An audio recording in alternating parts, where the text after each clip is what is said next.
হাতের কাছে থাকা অল্প কিছু উপকরণ দিয়ে মজাদার একটি নাস্তা রেসিপি তোমাদের মাঝে নিয়ে হাজির হলাম। আশা করি আমার সহজ এই রেসিপিটি তোমাদের কাছে ভালো লাগবে। রেসিপি ভালো লাগলে লাইক দিয়ে পুরো ভিডিওটি দেখার অনুরোধ রইল। আজকের ভিডিওটি কেউ স্কিপ করবে না। একদম অল্প কিছু উপকরণ দিয়ে এত যে মজাদার নাস্তা বানানো যায়, ভিডিওটি না দেখলে বুঝতেই পারবে না। হ্যালো ভিউয়ার্স, আসসালামু আলাইকুম। কেমন আছো সবাই? যে যেখান থেকে আমার ভিডিওটি দেখছো, আশা করি সবাই অনেক ভালো আছো। দেখো, নাস্তাটি বানানোর জন্য একটা মিক্সিং বাটির মধ্যে একটা ডিম ভেঙে নিয়েছি আর চামচের সাহায্যে ডিমটা ফেটিয়ে নিচ্ছি। এখানে যদি তোমরা নাস্তার পরিমাণটা বাড়িয়ে বানাতে চাও তাহলে কিন্তু ডিমের পরিমাণটাও বাড়িয়ে দিতে পারো। এখানে অ্যাড করে দিলাম সামান্য পরিমাণের লবণ। এখন দিয়ে দিব সয়াবিন তেল। তোমরা চাইলে কিন্তু তেলের পরিবর্তে এখানে বাটার বা ঘি দিয়ে এই নাস্তাটা পারফেক্টভাবে বানিয়ে নিতে পারো। সাধারণ কিছু উপকরণ দিয়ে অসাধারণ একটি নাস্তা রেসিপি তোমাদের সাথে শেয়ার করছি। আশা করি রেসিপিটি তোমাদের কাছে অনেক উপকারে আসবে। দেখো, এখানে মিষ্টির জন্য দিয়ে দিচ্ছি চিনি। আর চিনিটা কিন্তু তোমরা বুঝে শুনে দিয়ে নিবে। যে পরিমাণের মিষ্টি খাবে চিনিটা সেই পরিমাণের দিয়ে নিবে। এই নাস্তাটি বানানো একদম সহজ। বাচ্চাদের স্কুলের টিফিনে ঝটপট করে বানিয়ে দিতে পারো। দেখো, একটা চামচের সাহায্যে চিনিগুলো ভালো করে মিশিয়ে নিচ্ছি। একটু সময় নিয়ে চিনিগুলো ভালো করে মিশিয়ে নিবে। এখন আমি এর মধ্যে অ্যাড করে দিব লিকুইড দুধ। তোমরা চাইলে দুধের পরিবর্তে এখানে পানি দিয়েও পারফেক্টভাবে ব্যাটারটা তৈরি করে নিবে। দুধটা দিলে এই নাস্তাটা খেতে আরও বেশি টেস্টি হয়, আর আমি সেজন্যই দুধটা এর মধ্যে দিয়ে নিয়েছি। তোমরা এখানে গুঁড়ো দুধও দিয়ে নিতে পারবে, কোনো রকম সমস্যা হবে না। দেখো, সবগুলো উপকরণ ভালো করে মিশিয়ে নিয়েছি। এখন এর মধ্যে দিয়ে দিচ্ছি ময়দা।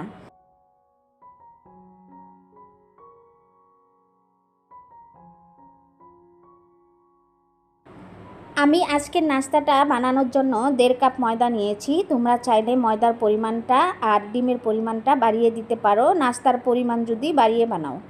দেখো, একটা চামচের সাহায্যে ভালো করে মিশিয়ে নিচ্ছি।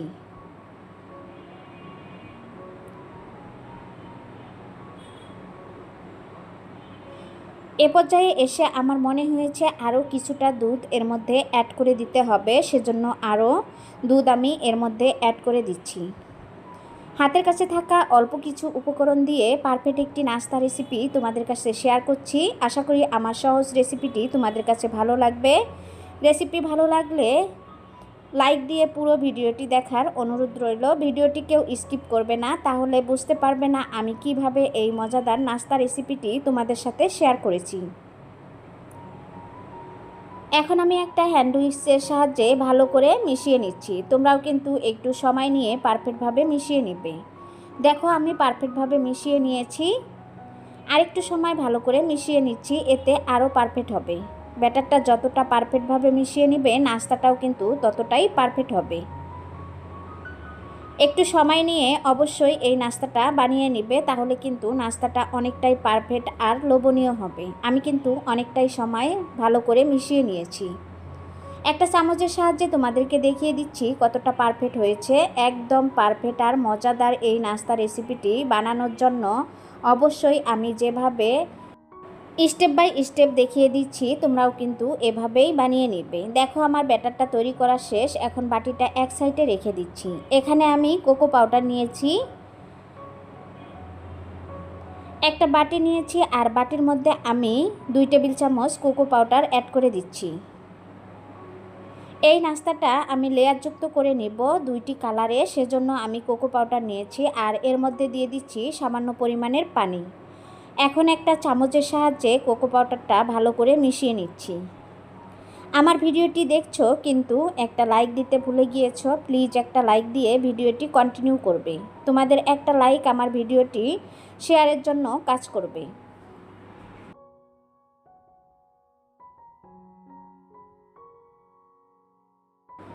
এ পর্যায়ে এসে মনে হয়েছে পানির পরিমাণ আরেকটু লাগবে, সেজন্য আমি এর মধ্যে আরেকটু পানি অ্যাড করে দিয়েছি। আর এখন সুন্দর করে মিশিয়ে নিচ্ছি।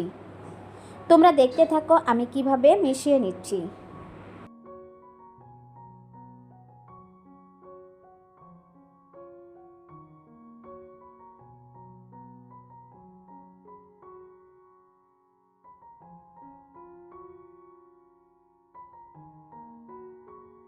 দেখো আমি কোকো পাউডারটা পারফেক্টভাবে মিশিয়ে নিয়েছি, আর এই যে এর ঘনত্বটা দেখেই বুঝতে পারছো কীরকম হয়েছে।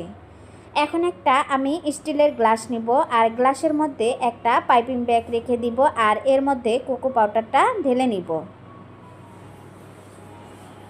একদম সহজ এই নাস্তাটি বানানো। আমার ভিডিওটি দেখলে যে কেউ বানিয়ে নিতে পারবে পারফেক্টভাবে, আশা করি।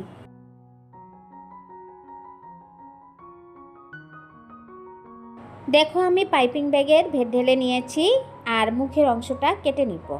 নাস্তাটি বানানোর জন্য চুলায় একটা টপার বসিয়ে তেল দিয়ে গরম করে নিয়েছি। আর আমি কিন্তু প্রথমে একটা নাস্তা বানিয়ে নিয়েছিলাম, সেটা কিন্তু স্কিপ হয়ে গিয়েছে। আর কিভাবে বানিয়ে নিচ্ছি সেটা তোমরা দেখেই বুঝতে পারছো।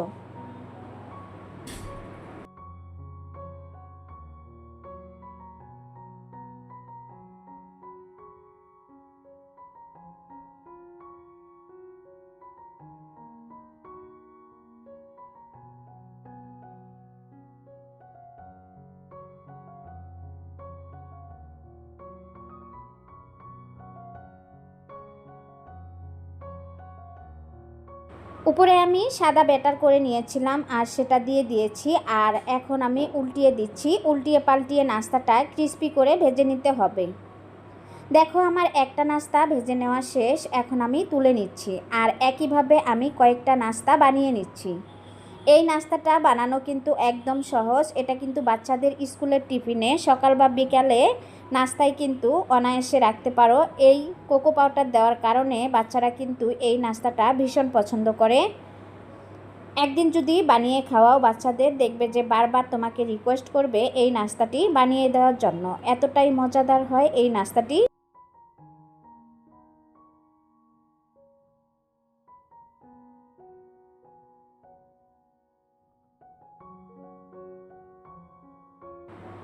আমার এই সহজ নাস্তা রেসিপিটি তোমাদের কাছে ভালো লাগলে ভিডিওটি ফ্রেন্ড এবং ফ্যামিলির সাথে শেয়ার করে দিয়ে তাদেরকেও দেখার সুযোগ করে দিবে। দেখো একইভাবে আমি আরেকটা নাস্তা বানিয়ে নিচ্ছি। এক এক করে আমি সবগুলো নাস্তাই বানিয়ে নিব পারফেক্টভাবে।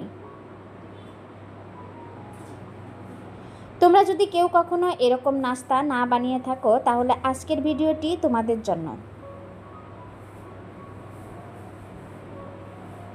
দেখো বন্ধুরা, আমি এই নাস্তাটাও পারফেক্টভাবে বানিয়ে নিয়েছি।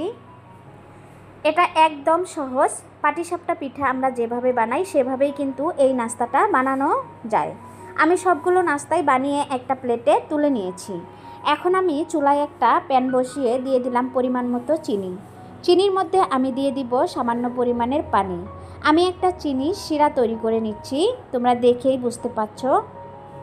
তোমরা চাইলে কিন্তু নাস্তাটা মধু দিয়েও খেতে পারো, আবার চিনির শিরা দিয়েও খেতে পারো, আবার চাইলে কিন্তু এমনিতেও খেতে পারো। তবে চিনির শিরা দিয়ে যদি এই নাস্তাটা খাও তাহলে খেতে কিন্তু আরও ভীষণ টেস্টি হয়। দেখো আমি পানি দিয়ে নিয়েছি এর মধ্যে, আর আমি কিন্তু চিনিটা দিয়ে শিরা তৈরি করে নিচ্ছি। সেটা একতার বা দুতারের শিরা হবে না, আমি নর্মাল একটি শিরা তৈরি করে নিব। আর এর মধ্যে দিয়ে নিয়েছি সামান্য পরিমাণের লেবুর রস। লেবুর রস দিলে সুন্দর একটা ফ্লেভার আসে, আর চিনির শিরাটা দলা পেকে যায় না। দেখো সামান্য পরিমাণের ফুড কালার অ্যাড করে দিয়েছি। এখন আমি শিরাটা বরফ তুলে নামিয়ে নিচ্ছি।